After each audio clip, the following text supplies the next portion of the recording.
Assalamualaikum warahmatullahi ta'ala wabarakatuh. Alhamdulillah bertemu lagi dengan Ustazah pada minggu ini. Okey, saya harapkan kamu semua berada dalam keadaan sihat dan bersedia untuk belajar pada hari ini. Okey, sebelum kita mulakan sesi pembelajaran kita pada hari ini, kita baca doa dulu ya. Bismillahirrahmanirrahim. Allahumma aftah alaina hikmataka wanshur alaina min khazaini rahmatika ya arhamar rahimin. Okey, Alhamdulillah. Amin ya rabbal alamin. Okey, sebelum kita mula kepada tajuk yang kita akan pelajari pada hari ini, okey, kita lihat dulu gambar yang ada di dalam video ini. Gambar apa yang sedang berlaku? Gambar apa yang telah berlaku? Okey, dalam video ini, dalam gambar ini. Okey. Ada seorang budak lelaki sedang sakit, berada di hospital, kakinya berbalut, dan ada seorang kawan datang ziarah dia bersama-sama dengan ustaz. Okey. Dan budak lelaki yang sakit tu bertanyakan kepada ustaz, "Ustaz, kaki saya berbalut. Bagaimanakah cara saya mahu berwuduk nanti?" Dia tanya ustaz dia, "Macam mana nak berwuduk? Kaki saya sakit." Okey. Ustaz tu pun jawab, "Nizam, dalam keadaan-keadaan tertentu, Islam mengharuskan kita bertayamum." Oh, ustaz tu cakap, kalau tak dapat berwuduk, kita boleh bertayamum. Okey? Jadi, untuk hari ini, Ustazah akan ajarkan satu lagi bidang, iaitu bidang ibadah, dan tajuk untuk hari ini ialah tayamum. Apa itu tayamum? Okey, Ustazah akan terangkan satu persatu nanti, okey? Okey, sebelum itu, kita lihat dulu apakah objektif pembelajaran untuk hari ini. Okey, yang pertama ialah menerangkan pengertian tayamum dengan betul. Maksud tayamum tu apa? Okey, yang kedua, menerangkan 3 sebab yang mengharuskan tayamum dengan tepat. Dan yang ketiga, menjelaskan rukun dan sunat tayamum dengan betul. Okey, ini ialah objektif pembelajaran untuk hari ini. Okey, kita lihat dulu pengertian tayamum. Apakah maksud tayamum? Okay, tayamum itu ialah menyapu debu tanah yang suci ke muka serta kedua-dua tangan hingga ke siku dengan niat dan syarat-syarat tertentu. Okey, tayamum dia ada 2 saja anggota dia. Okey, iaitu muka dan tangan.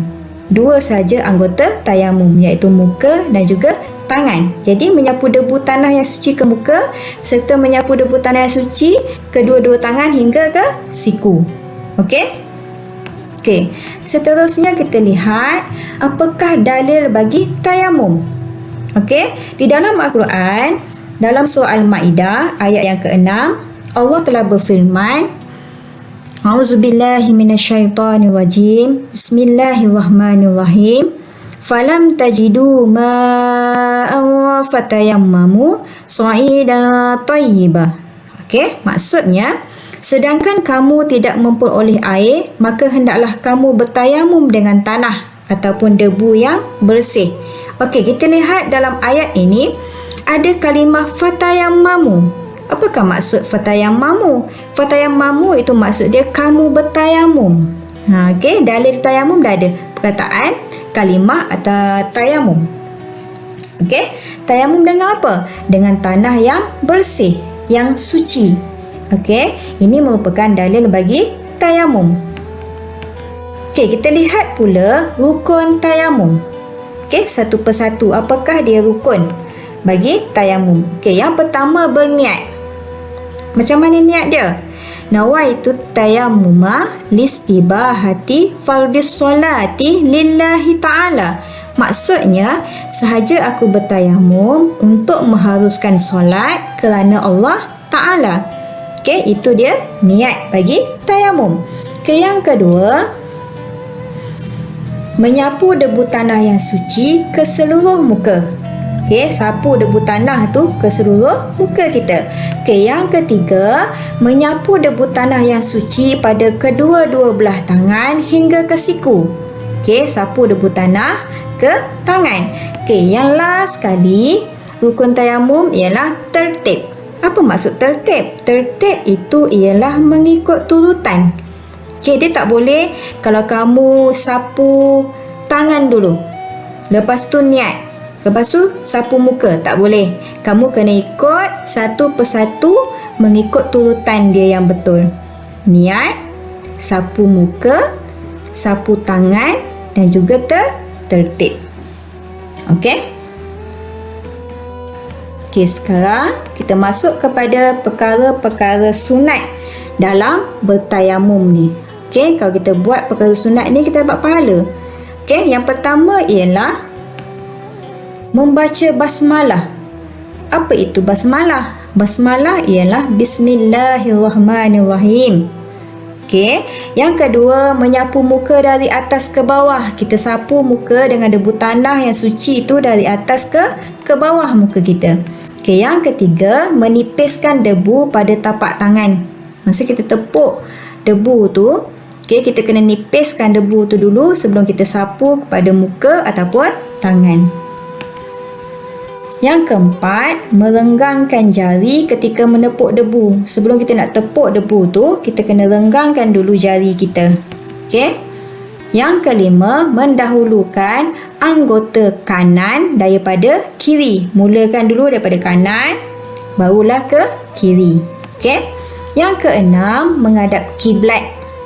Dan yang ketujuh, membaca doa wuduk setelah selesai bertayamum. Baca doa ya. Walaupun kita bertayamum, kita boleh baca doa wuduk.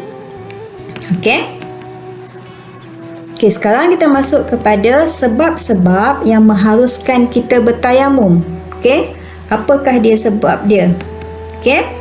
Yang pertama ialah tiada air setelah berusaha mencarinya. Kita dah cari dah air, merata tempat kita cari air tapi tak ada. Jadi kita dibolehkan bertayamum. Okey, yang kedua, ada air tetapi hanya mencukupi keperluan diri dan ternakan. Cukup-cukup untuk diri kita makan, minum ataupun haiwan ternakan kita. Okey, jadi kita dibolehkan untuk bertayamum. Yang ketiga, jarak tempat ada air itu terlalu jauh daripada rumah kita, jauh sangat daripada tempat tinggal kita dan ia macam payah untuk kita pergi mendapatkan air tersebut. Jadi kita dibolehkan untuk bertayamum. Okey, yang keempat, terhalang daripada menggunakan air disebabkan sakit atau ada musuh berdekatan tempat air. Okey, macam gambar yang saya tunjukkan tadi, ada seorang lelaki tu, budak lelaki tu sakit kan, berada di hospital. Yang tak boleh dia berwuduk, jadi dia kena bertayamum kan. Okey, jadi contoh bagi ada musuh berdekatan dengan tempat air tu pula, sekiranya kita pergi ke tempat air tu ada musuh, kalau kita pergi kat situ boleh mencederakan kita ataupun kita boleh mati ke ataupun kena bunuh ke. Jadi benda tu membahayakan diri kita, jadi kita terhalang untuk menggunakan air tersebut, jadi dibolehkan untuk kita bertayamum. Okey, dan last sekali dan terakhir, cuaca terlalu sejuk sehingga memudaratkan diri kita. Terlalu sejuk biasa berlaku di luar negara kan, ada musim salji. Okey, terlalu sejuk cuaca dia sampaikan boleh memudaratkan diri kita. Jadi dibolehkan untuk bertayamum. Okey. Jadi Ustazah harapkan kamu semua dapat faham apa yang kita pelajari pada hari ini, iaitu maksud tayamum. Dan yang kedua, dalil bagi tayamum. Yang ketiga, rukun tayamum. Yang keempat, perkara-perkara sunat ketika bertayamum. Dan terakhir sekali untuk hari ini, sebab-sebab yang mengharuskan kita bertayamum. Okey, semoga kita dapat berjumpa lagi pada minggu hadapan. Terima kasih. Assalamualaikum warahmatullahi taala wabarakatuh.